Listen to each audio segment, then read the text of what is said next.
کیا banana republic ہے، اور اس کا وزیر داخلہ کہتا ہے کہ میں اس پر کمنٹ ہی نہیں کرنا چاہتا، میں اس پر بات ہی نہیں کرنا چاہتا.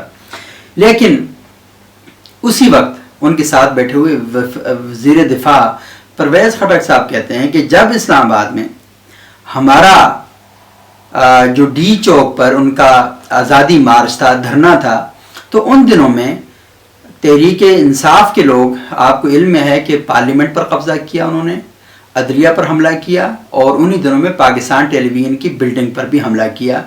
میں اس وقت جیو ٹیلی ویژن کے لیے رپورٹنگ کرتا تھا، اور میں نے دیکھا کہ پاکستان ٹیلی ویژن کی بلڈنگ کے اندر جا کر انہوں نے وال چاکنگ کی اور پورے عملے کو محصور کر دیا، اور اس طرح پارلیمنٹ کے ساتھ ہی ہوا. پولیس پر حملہ کیا گیا. عصمت اللہ جنیجو صاحب یہاں پر پولیس آفیسر تھے، ان کو زد و کوب کیا گیا، ان پر ٹارچر کیا گیا، پولیس اہلکاروں کو جوتے مارے گئے، ڈنڈے مارے گئے. اور یہ ساری صورتحال ہوئی. موجودہ حکومت جس وقت اپوزیشن میں تھی اور دھرنا دے رہی تھی پارلیمنٹ ہاؤس کے باہر، تو وزیر دفاع جو ہیں پرویز خٹک صاحب، وہ آج کہہ رہے تھے کہ وہاں جو کچھ ہوا وہ صرف پارلیمنٹ کی جو اس کی گرل تھی پارلیمنٹ ہاؤس کی، اس کو پھلانگ کر اندر گئے تھے، اور وہ پارلیمنٹ کے اندر نہیں گئے. حالانکہ اس وقت پارلیمنٹ کا کنٹرول فوج کے پاس تھا، اس وجہ سے وہ اندر نہیں گئے، لیکن اس کو گرل کو پھلانگ کے وہ اندر چلے گئے. اس کو وفاقی جو ہمارے وزیر دفاع ہیں وہ اس کو حملہ نہیں سمجھ رہے. ذرا سنیے کہ آج شیخ رشید صاحب نے اور وزیر دفاع صاحب نے کیا بات کہی، صحافیوں کے سوالوں کے کیا جواب دیے. رکاوٹیں نہیں ہوگی، اگر وہ قانون کو ہاتھ میں لیں گے تو قانون حرکت میں آئے گا. شیخ صاحب، آج قانون کو ہاتھ میں لیا اسلام آباد ہائی کورٹ میں وکلاء نے، اس حوالے سے کیا؟ اس پہ میں کوئی تبصرہ نہیں کرنا چاہتا. میں تبصرہ کرتا ہوں. ہم نے پی ٹی آئی نے بالکل کوئی قانون کی خلاف ورزی نہیں کی. اگر ٹی وی اسٹیشن کا ریکارڈ نکالے، ایک پی ٹی آئی کا بندہ ملا تو میں ذمہ دار ہوں. اگر وہ اسمبلی کے اندر کوئی نہیں گھسے، وہ صرف لان تک گئے تھے، اور وہ بھی ہمارے پی ٹی آئی کے نہیں. تو یہ آپ نے سماعت فرمایا کہ یہ وزیر دفاع اور وزیر داخلہ ہیں پاکستان کے جو یہ گفتگو کر رہے ہیں. لیکن یہ سارا واقعہ کیوں پیش آیا؟ اسلام آباد کا یہ جو ڈسٹرکٹ اینڈ سیشن کورٹ ہے، یہاں پر اس طرح کے پرابلم کیوں پیش آ رہے ہیں؟ آپ کو معلوم ہے کہ 1 جولائی 1980 کو اسلام آباد میں یہ جو ماتحت عدالتیں ان کا قیام عمل میں لایا، اور اس وقت سے لے کر آج تک ہم یہ دیکھ رہے ہیں کہ یہاں وکلاء کے لیے چیمبر نہیں ہیں، اور وکلاء ایک حوالے سے بات ٹھیک کر رہے ہیں کہ جہاں پر آپ عدالتیں بنائیں گے تو وہاں چیمبر بھی بنائیں گے. لیکن اسلام آباد کے میرا خیال ہے جو مین نقشہ تھا اس میں یہاں پر ماتحت عدالتوں کے لیے جگہ ہی نہیں بنائی گئی تھی کہ وہ ماتحت عدالتیں کہاں پر ہوں گی، کچہری کہاں پر ہوگی. تو یہ کچہری جب یہاں پر بنائی گئی تو وکلاء کے لیے چیمبرز کی کوئی گنجائش نہیں تھی، کوئی جگہ نہیں تھی. مدثر لطیف عباسی اسلام آباد میں یہاں وکالت کرتے ہیں اور بڑے نوجوان وکیل ہیں، بڑے متحرک آدمی ہیں. ہم مدثر لطیف عباسی صاحب سے جاننے کی کوشش کرتے ہیں کہ مدثر صاحب ہمیں بتائیں کہ یہ جو سارا ایشو آج پیش آیا، آپ خود بھی وکیل ہیں، مجھے بتائیں آپ نے بھی کوئی چیزیں توڑ پھوڑ کی ہیں نہیں کی، اور دوسرا ہمیں یہ بتائیں کہ آج کا یہ سارا واقعہ کیا ہے اور کیوں پیش آیا. جی سبوک صاحب، گزشتہ شب سی ڈی اے نے ضلع کچہری اسلام آباد میں ایک آپریشن کیا، اور اس آپریشن کے نتیجے میں رد عمل کے طور پہ آج صبح جو کچھ ضلع کچہری اسلام آباد میں اور اسلام آباد ہائی کورٹ میں ہوا وہ یقیناً افسوسناک ہے. اگر ہم اس کے پس منظر میں جائیں تو اس کا پس منظر کچھ یوں ہے کہ 2020 دسمبر میں جو سابقہ کیبنٹ تھی، انہوں نے، چونکہ آپ کے یہ علم میں ہے کہ ہر سال جنوری میں ضلع کچہری میں ڈسٹرکٹ بار ایسوسی ایشن کے انتخابات ہوتے ہیں. اب انہوں نے جاتے وقت تقریباً ایک بڑی تعداد میں نوجوان وکلاء کو الاٹمنٹ لیٹر جاری کر دیے کہ آپ فٹ بال گراؤنڈ جو کہ ملٹی پرپز گراؤنڈ ہے فیٹ میں، المعروف فٹ بال گراؤنڈ، وہاں پہ آپ اپنے چیمبرز الاٹ کر سکتے ہیں. وہاں پہ آلریڈی آدھے فٹ بال گراؤنڈ میں چیمبرز بنے ہوئے، اور اس کے بعد چیمبرز بنانے کی متعدد بار کوششیں کی گئی، جس کو سی ڈی اے نے گرا دیا. اب جب آپ جاتے وقت چیمبرز الاٹ کیے گئے تو دسمبر 2020 کے آخر میں اور جنوری 2021 کے اوائل میں نوجوان وکلاء نے وہاں پر چیمبرز بنانا شروع کیے، تو ان چیمبرز کو سی ڈی اے نے گرا دیا. اس کے بعد وکلاء میں اور سی ڈی اے کے درمیان ایک سرد جنگ اور چپکلش کا معاملہ جاری رہا. گزشتہ سب یہ ہوا کہ کچہری کی پریمیسز کے اندر جو چیمبرز آخری 2-3 سالوں میں نئے بنے تھے، ان چیمبرز کو، جو اسپیشلی جو عدالتوں کے باہر چیمبرز بنائے گئے تھے، ان چیمبرز کو سی ڈی اے نے ایک بڑی سطح کا، ایک بڑی نوعیت کا آپریشن کیا اور ان چیمبرز کو گرا دیا.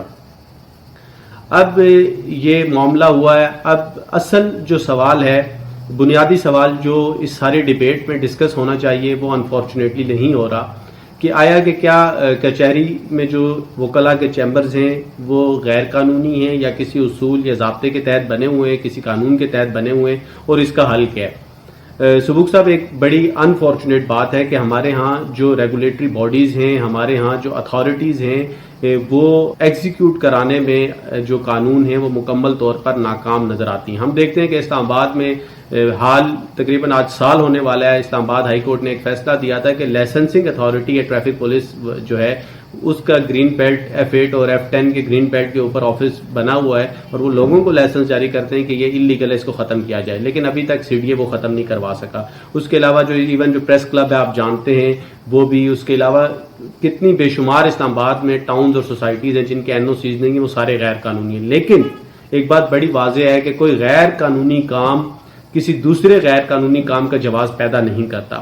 اب جو وکلاء کے وہاں پر چیمبرز ہیں وہ صرف چیمبرز ہی غیر قانونی نہیں ہیں, وہ صرف یہ جو نئے ہمارے نوجوان بھائیوں نے چیمبرز بنائے یہ کوئی غیر قانونی نہیں, بلکہ جب سے کچہری بنی ہے یہ بڑی ہی حیران کن بات ہے کہ اسلام آباد کا جو سابقہ نقشہ ہے, آپ اس نقشے میں دیکھیں تو فیڈرل جوڈیشل کمپلیکس نام کی کوئی چیز ہی نہیں ہے. اس کے دو ہی مطلب ہے, یا تو اسلام آباد میں جرم نہیں ہوگا, جب جرم نہیں ہوگا تو عدالتوں کی بھی ضرورت نہیں ہے. اور دوسری بات یہ ہے کہ وہاں پہ جتنے بھی چیمبرز بنے ہوئے ہیں, چاہے وہ سابقین کے ہیں, موجودہ لوگوں نے بنائے ہیں, وہ سارے کے سارے چیمبرز غیر قانونی ہیں. صرف چیمبرز غیر قانونی نہیں ہیں بلکہ وہاں پر جو عدالتیں لگی ہوئی ہیں وہ بھی غیر قانونی ہیں. وہ وہاں پر لوگوں کی دکانیں ہیں, دکانوں کے اندر عدالتیں لگی ہوئی ہیں. یہ ایک بڑی بدقسمتی ہے کہ فیڈرل کیپٹل ہونے کے باوجود یہاں پر جوڈیشل کمپلیکس نہیں ہے, اور فیڈرل جوڈیشل کمپلیکس ہونا چاہیے جہاں پہ ججز صاحبان بھی عزت کے ساتھ بیٹھیں اور سائلین کو بھی آتے وقت کوئی دقت نہ ہو, وہاں پہ پراپر عزت کے ساتھ وہ آ سکیں عدالتوں میں. اب جو سوال پیدا ہوتا ہے کہ جو وکلاء کے چیمبرز ہیں ان کا کیا حل ہے. دیکھیں, وکلاء کی طرف سے ایک تو یہ مطالبہ کرنا جی ہمیں بہرحال مفت میں چیمبرز بنا کے دیے جائیں, یا یہ پھیلتا ہی سلسلہ چلا جائے. اسلام آباد میں تقریباً 6000 لائرز جو ہیں وہ ڈسٹرکٹ بار ایسوسی ایشن میں انرولڈ ہیں, تو ان کے ساتھ اب مسئلہ یہ ہے کہ آپ کیسے اتنے لوگوں کو چیمبر دے سکتے ہیں. اسلام آباد میں کوئی ایک وکیل صاحب بھی میرے نالج میں نہیں ہے جو 100% پرو بونو کام کرتے ہوں, جو فی سبیل اللہ کام کرتے ہوں. اگر کوئی ایسا لائر ہے, میں تو سمجھتا ہوں حکومت کو چاہیے کہ اگر کوئی 100% لیٹیگیشن پرو بونو کر رہا ہے تو اس کو تو ایک F8 پہ ایک کوٹھی بھی دینی چاہیے. تو جب آپ سروسز کے اگینسٹ چارج کرتے ہیں تو پھر آپ کو پے کرنا چاہیے. تو اس کا ایک جو ممکنہ سولوشن ہے وہ یہ ہے کہ ایک تو فیڈرل حکومت کو چاہیے, بدقسمتی سے نہ موجودہ حکومت نے 2.5 سال ہو گئے, نہ اس سے پہلے کی حکومتوں نے اسلام آباد میں جوڈیشل کمپلیکس بنایا ہے. جہاں تک چیمبرز کا تعلق ہے تو وکلاء کے لیے ایک چیمبرز کا ایک کمپلیکس بنا دیا جائے, وہ ریگولیٹری اتھارٹی کوئی بنا دے, جس طرح CDA ہے, پاکستان ہاؤسنگ اتھارٹی ہے, federal government employees housing authority ہے, ایک اتھارٹی ہے, اس کو آپ کانٹریکٹ دے دیں کہ آپ چیمبرز بنا دیں. اور اس میں یہ ہے کہ وکلاء کے لیے ایک انسٹالمنٹ کا ایک جو ممکنہ حل ہے کہ آپ کو 3 سال یا 5 سال کے انسٹالمنٹ میں ایک پراپر ڈیزائن کے تحت جی یہ چیمبرز آپ کو الاٹ کریں گے, آپ کو بنا کے دیں گے, آپ 5 سال کے انسٹالمنٹ میں کریں. لیکن ان ساری چیزوں سے اگر ہم کریں, ان ساری چیزوں سے ہٹ کر یہ مطالبہ کرنا جی ہم مفت میں چیمبرز بنائیں گے, یہ کریں گے, اور یہ چیمبرز وہاں سے پھر اکراس دی بورڈ بھی ختم ہونے چاہیے.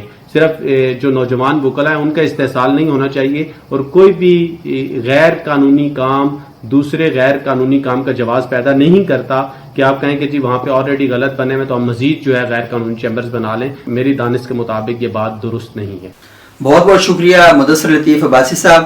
تو ناظرین, مدثر صاحب نے تفصیل کے ساتھ آپ کے سامنے بات کی, اور آپ کو علم ہے کہ یہاں پر ایک F8 میں کچہری کے قریب فٹ بال گراؤنڈ تھا, وکلاء نے اس پر بھی قبضہ کر لیا, اور وہاں جو انہوں نے اپنی بنائے چیمبر تو وہاں پر نام بھی بڑے مقدس نام لکھ دیے خلفائے راشدین کے نام سے. ان کو قبضہ کرنے کے بعد ان کے ناموں کا استعمال کیا. پاکستان کے اندر ایک کلچر بن چکا ہے کہ آپ جب بھی اس قسم کی حرکتیں کرتے ہیں تو مقدس ناموں کے پیچھے چھپنے کی کوشش کرتے ہیں.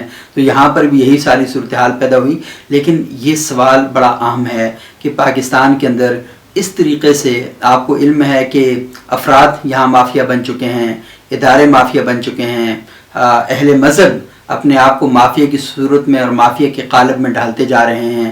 کوئی ادارہ دوسرے ادارے کا احترام نہیں کرتا, اس کی بات نہیں سنتا. یہاں پر کچھ سیاستدان ایسے ہیں جو یہ کہتے ہیں کہ ہم